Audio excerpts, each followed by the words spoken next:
Assalamualaikum warahmatullahi wabarakatuh. Perkenalkan, nama saya Musmulyadi Retang, NIM 2019-520039. Kali ini saya akan mempresentasikan ujian akhir semester mata kuliah Teknik Lalu Lintas kelas B dengan dosen pengampu Pak Rifki Aldila Primasworo, ST, MT.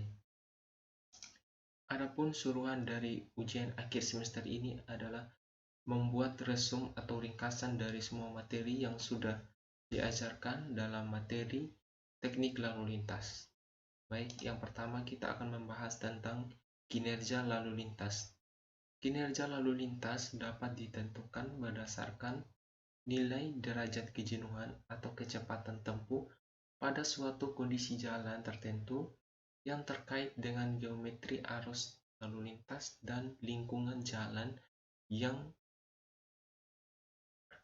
dilihat dari kondisi existing maupun kondisi desain.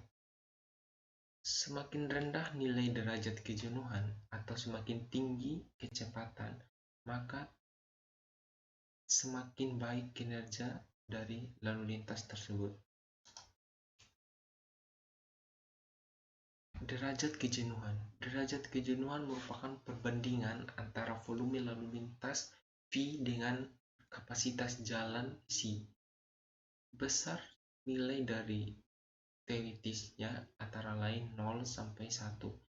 Artinya, jika nilai dari DS itu sendiri mendekati 1 atau lebih, maka kondisi jalan tersebut sudah mendekati jenuh.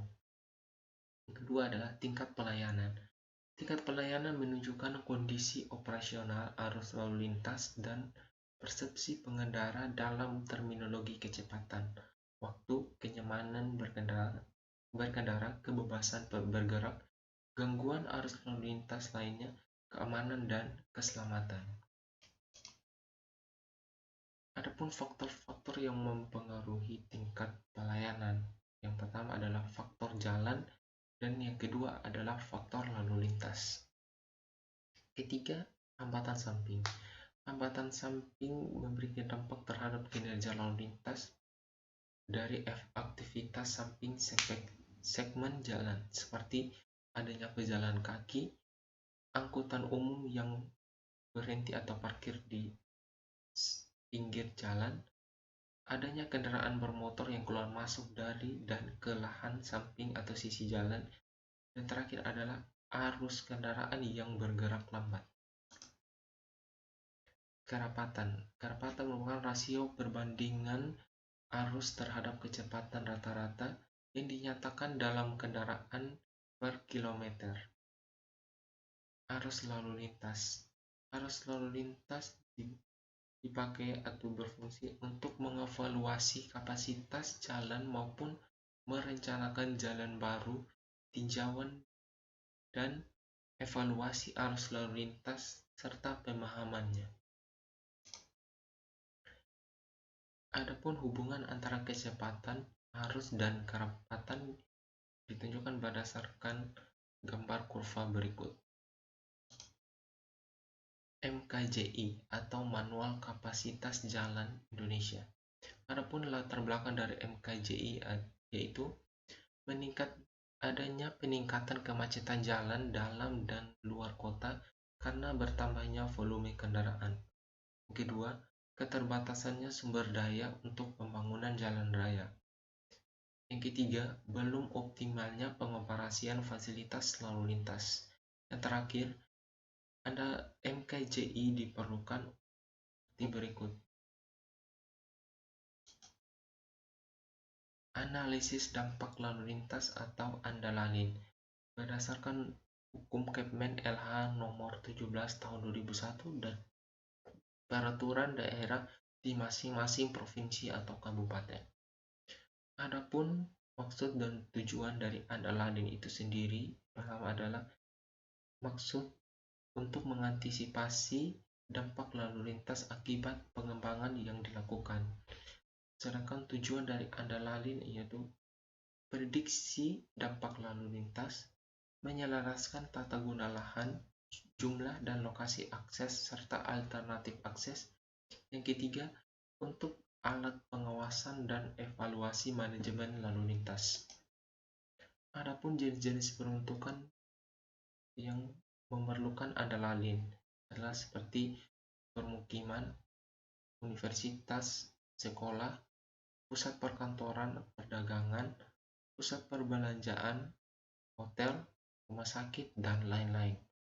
Faktor yang menentukan kawasan yang berpengaruh untuk yang memerlukan adrenalin itu pusat perbelanjaan dengan pengembangan daerah komersial yang saling bersaing, waktu perjalanan maksimum 20 menit, perkantoran dan industri, waktu perjalanan maksimum 30 menit, dan jarak perjalanan maksimum 15-20 km, permukiman dengan waktu perjalanan maksimum 30 menit, dan jarak perjalanan maksimum 15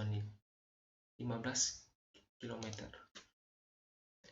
Adapun tahapan adrenalin, yang pertama pada saat pengajuan mendirikan bangunan, yang kedua dapat mengubah rencana pembangunan yang dilakukan pengembang, yang ketiga masa berlaku dokumen terbatas yaitu 2-5 tahun.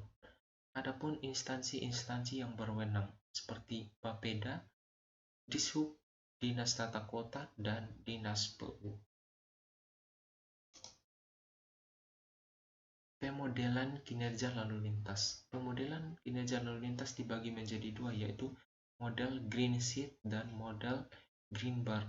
Model Green-Sheet menyesuaikan untuk rentang kepadatan tinggi hingga rendah, sedangkan model Greenberg menyesuaikan untuk rentang kepadatan dari sedang hingga tinggi. Manajemen lalu lintas. Manajemen lalu lintas yaitu suatu proses pengaturan pasokan atau supply dan kebutuhan demand sistem jalan raya yang ada untuk memenuhi suatu tujuan tertentu tanpa penambahan prasarana baru. Manajemen lalu lintas biasanya diterapkan untuk memecahkan masalah lalu lintas jangka pendek atau yang bersifat sementara. Pengelolaan dan pengendalian arus lalu lintas dengan melakukan optimasi penggunaan prasarana yang ada untuk memberikan kemudahan kepada lalu lintas secara efisien dalam penggunaan ruang jalan serta memperlancar sistem pergerakan.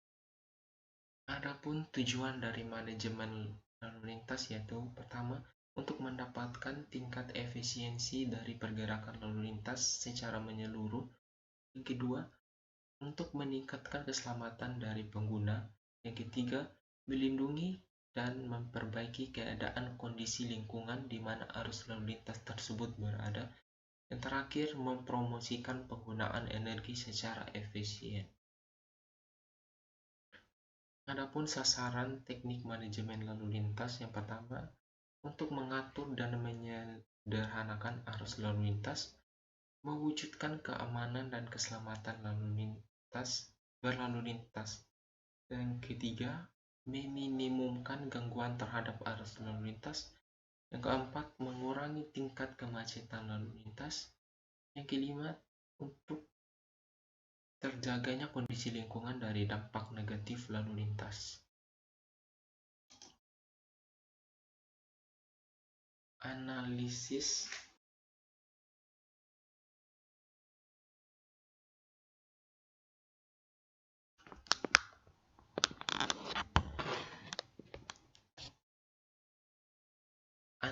kebutuhan parkir.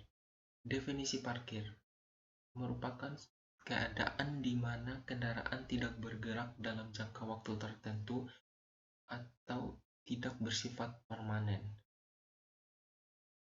Adapun identifikasi masalah parkir, pertama adalah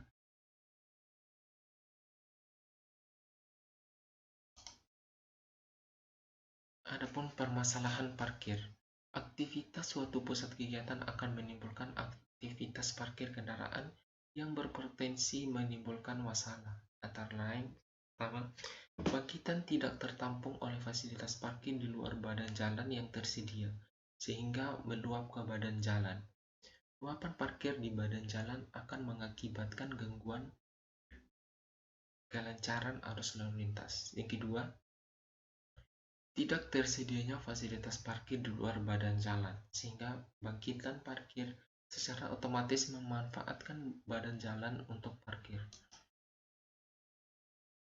Adapun penanganan masalah parkir adalah seperti berikut.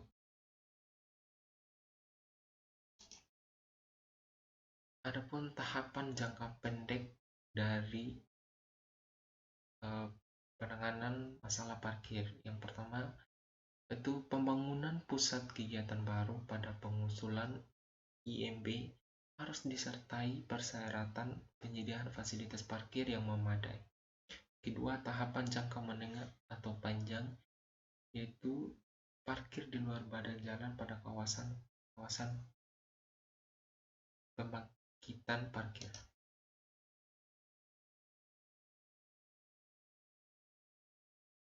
Jalan berkeselamatan. Kecelakaan lalu lintas adalah kejadian di mana sebuah kendaraan bermotor tabrakan dengan benda lain atau terguling dan menyebabkan kerusakan. Kecelakaan ini dapat mengakibatkan kerusakan luka atau kematian pada manusia atau binatang. Adapun 3 faktor utama penyebab, yaitu faktor manusia, faktor kendaraan, dan faktor jalan. Adapun konsep dari penanganan dampak kecelakaan lalu lintas. Yang pertama adalah self-explaining, yaitu infrastruktur jalan yang mampu memandu pengguna jalan tanpa komunikasi. Yang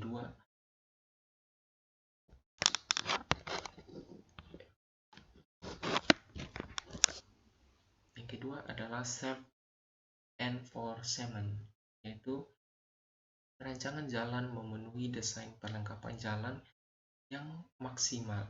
Rambu, marka, dan sinyal mampu mengendalikan pengguna jalan untuk tetap pada jalurnya.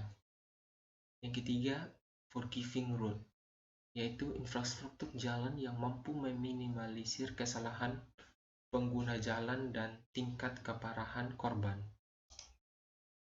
Adapun prinsip jalan berkeselamatan sebagai berikut. Yang pertama, menyediakan lingkungan jalan untuk mengembangkan kecepatan yang aman. Kedua, memperingatkan pengemudi akan adanya elemen-elemen jalan yang di bawah standar atau yang tidak biasa. Yang ketiga, menginformasikan pengemudi akan berbagai kondisi yang akan dijumpai. Yang keempat, memandu pengemudi melewati suatu segmen jalan yang memiliki elemen jalan yang tidak umum, dan lain-lain. Demikian hasil presentasi saya. Saya ucapkan terima kasih.